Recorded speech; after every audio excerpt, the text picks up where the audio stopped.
किसी ने बड़े कमाल की बात कही है कि इंसान ही इंसान के काम आता है, आपस में प्यार बनाए रखिए, ईश्वर तो आपको स्वयं ही मिल जाएंगे।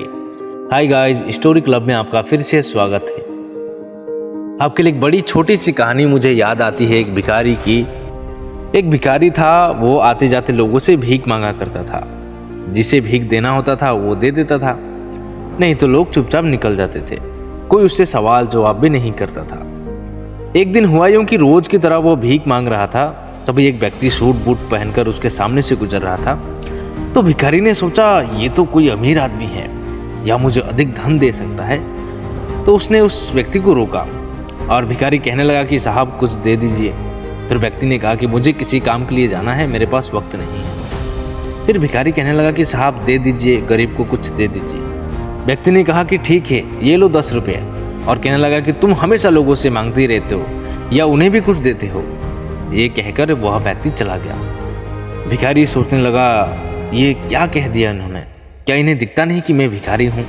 मैं भला किसी को क्या दे सकता हूँ? मैं तो खुद ही लोगों से मांग मांग कर अपना गुजारा चलाता हूँ। भिखारी के मन को ये बात एक कटाक्ष की तरह लगी। वह अपने टूटे हुए झोपड़ी में चला गया। रात को जैसे ही सोने के लिए वो लेटा, इस विषय में सोचने लगा कि भला मैं क्या दे सकता हूँ। पता नहीं ये बात मुझे इतनी परेशान क्यों कर रही है। मेरे पास तो धन भी नहीं है, लेकिन क्या मैं लोगों को ऐसी चीज दे सकता हूँ जो मुफ्त में है? ऐसे ही सोचते सोचते वो सो गया। अगली सुबह जब वह भीख मांगने के लिए निकला तो दोबारा वही व्यक्ति दिखा। लपक कर वह उसके पास पहुंच गया और व्यक्ति ने कहा कि तुम फिर आ गए, फिर से तुम्हें पैसे चाहिए क्या? फिर भिखारी कहने लगा कि हाँ चाहिए तो साहब, पर मैं आपसे कुछ कहना भी चाहता हूँ। फिर व्यक्ति ने कहा, हाँ बोलो, क्या बात है? फिर भिखारी ने कहा कि मैं गरीब हूँ, भीख मांगता हूँ। आपने क्या सोचकर मुझे बोला कि तुम भीख मांगते हो या किसी को देना भी जानते हो? फिर व्यक्ति ने कहा कि अरे मैंने तो इसलिए बोला था कि क्योंकि यह तो प्रकृति का नियम है। यदि हम एक सांस भी अंदर लेते हैं तो हमें एक सांस बदले में बाहर छोड़नी पड़ती है। नियम के अनुसार तुम बस ले रहे हो, तुम जी कहाँ रहे हो? बस जैसे तैसे अपनी ज़िंदगी काट रहे हो। फिर व्यक्ति ने आगे कहा कि शायद मैं ही मूर्ख हूँ, मुझे पता है तुम भिखारी हो और अपनी ज़िंदगी काट ही रहे हो, फिर भी तुमसे ये सब कह दिया। चलो कोई बात नहीं, ये लो 10 रुपये, मैं चलता हूँ। ये बात सुनकर तो भिखारी के मस्तिष्क में उथल पुथल मच गई। जीवन में उसे कभी भी किसी ने ऐसी बात नहीं कही थी। अपने पूरे जीवन में जितना उसने अपना दिमाग का इस्तेमाल नहीं किया था, उतना उसने उस सवाल के जवाब को ढूंढने में लगा दिया। वह भिखारी सोचने लगा कि प्रकृति के भी नियम होते हैं, तो क्या किसी नियम के अनुसार ही मैं ऐसा हूँ? उसने फैसला लिया, मैं ऐसा करता हूँ, जो मुझे भीख देगा मैं बदले में उसे एक फूल दूंगा, जो कि मुझे मुफ्त में पेड़ों पर ही मिल जाएंगे। उसे जो भी फूल मिले वह उसे तोड़ कर ले आया। उस व्यक्ति से मिलने के बाद भिखारी मानसिक तौर पर सक्रिय हो गया था। पॉजिटिव आ गई थी मन में, जीवन में जिंदगी जीने की कुछ उत्साह उसके मन में आ गए थे। उसके बोझिल जीवन में एक हलचल से उत्पन्न हो गई और इसके कारण वह अपने दिमाग को पूरा इस्तेमाल कर रहा था। अगले ही दिन उस भिखारी ने ऐसा ही किया। जो भी उसे पैसे देता वह बदले में उसे फूल देता। जब वह लोगों को फूल देता तो लोगों के चेहरे पर एक मुस्कुराहट सी आ जाती। उसके जीवन में कुछ नया घट रहा था। उसने सोचा, क्यों ना मैं मेरी झोपड़ी के बाहर गुलाब उगाना शुरू कर दूं। लोगों को गुलाब अधिक पसंद है। उसने झोपड़ी के बाहर गुलाब रोपना शुरू कर दिया, सिंचाई किया। कुछ ही महीनों में बहुत सुंदर सुंदर गुलाब उगने लगे।